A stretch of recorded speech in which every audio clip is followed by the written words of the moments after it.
Welcome back to another episode of Stannis Life. My film photography journey started when I found an old Zenith SLR camera at home and shot my first roll through it.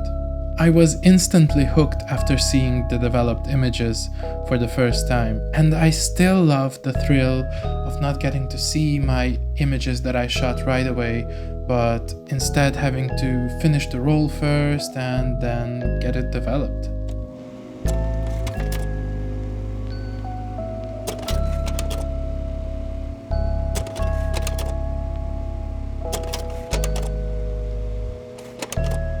At the time, I was an electronic music producer first, performing DJ sets, and so I decided to take this camera with me on tour to save some memories of the beautiful sights and people that I met along the way.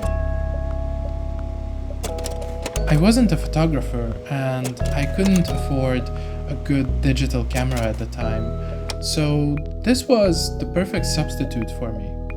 As time went by, I was taking more and more photos, and because I was shooting film, I was very careful with my subjects.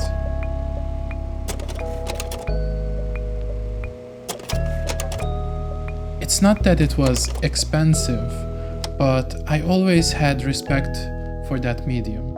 I think that helped me become more intentional even after I got my first digital camera. At some point when planning your next trip, suddenly you have to start to balance your camera accessories to clothes ratio, and I think that's the point when you realize it's getting serious. At the time, I was thinking that medium format was something super expensive and exclusive to people who can afford a Hasselblad or a Mamiya camera. It's also that time when I started watching more and more YouTube content about film photography. That, and of course the work of some of my friends, opened my mind to alternatives and creative ways that helped me overcome this preconception. After seeing enough evidence of its greatness, I decided to find a TLR camera for myself. Now you, my viewers, asked me to tell a little bit about the camera that I use in my videos, so here it goes.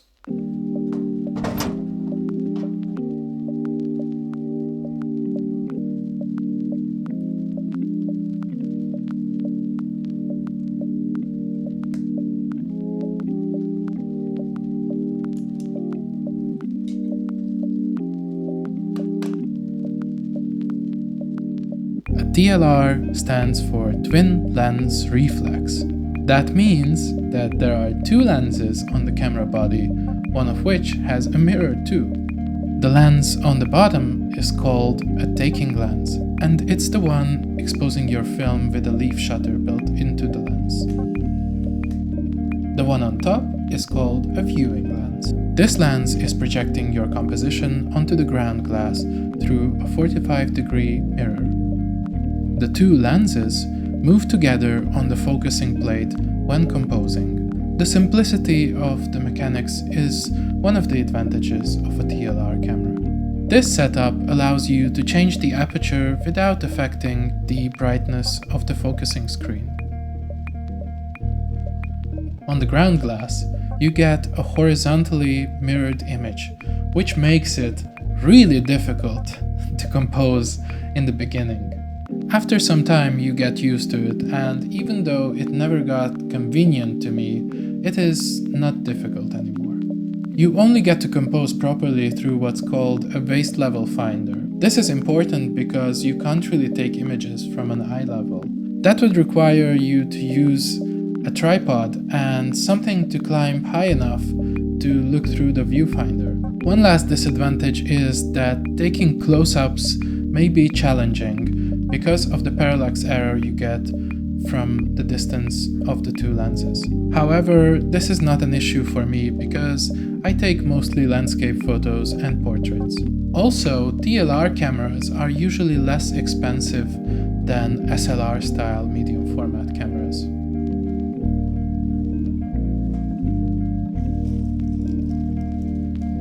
And Did I mention the film that goes into this camera? A 6 by 6 centimeter frame is huge compared to a 35mm frame. That, of course, shows in the image quality you can get out of it as well.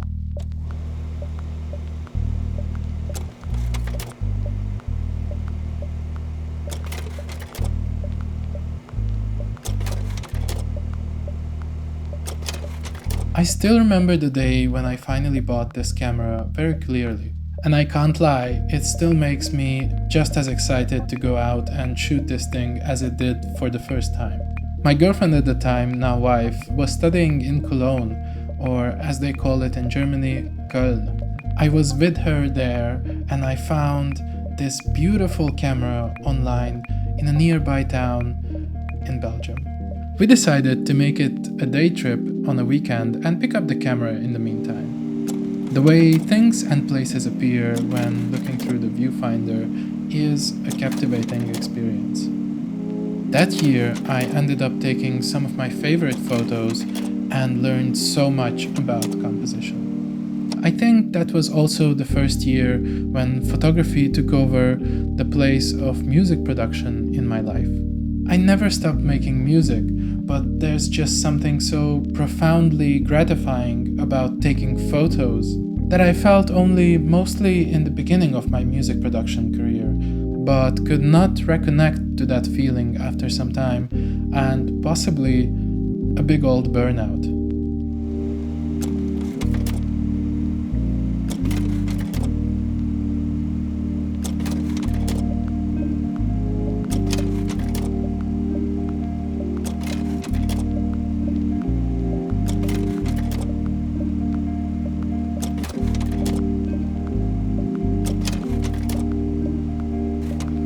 Since I've discovered this art form for myself and recognized how fragile it can be, I'm trying to pay more attention to staying respectful to it. Like I said in a previous episode, having unrealistic expectations can be harmful if you want your art to be rewarding to yourself.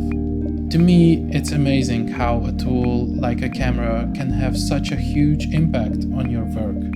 Although I want to say that it's probably not this exact model that makes the difference. Instead, it's the discovery and experience of a new format that had the biggest influence on me. In a way, this is similar to the time when I just started making music for myself and had no idea it can take me to places I'd never even dared to dream of going before. Even though I feel a bit confused at this point about where I'm going with all this, I think my message to you and me with this video is to be daring or brave, if you will, and give yourself a chance to experience something new, something that you thought was bigger than yourself.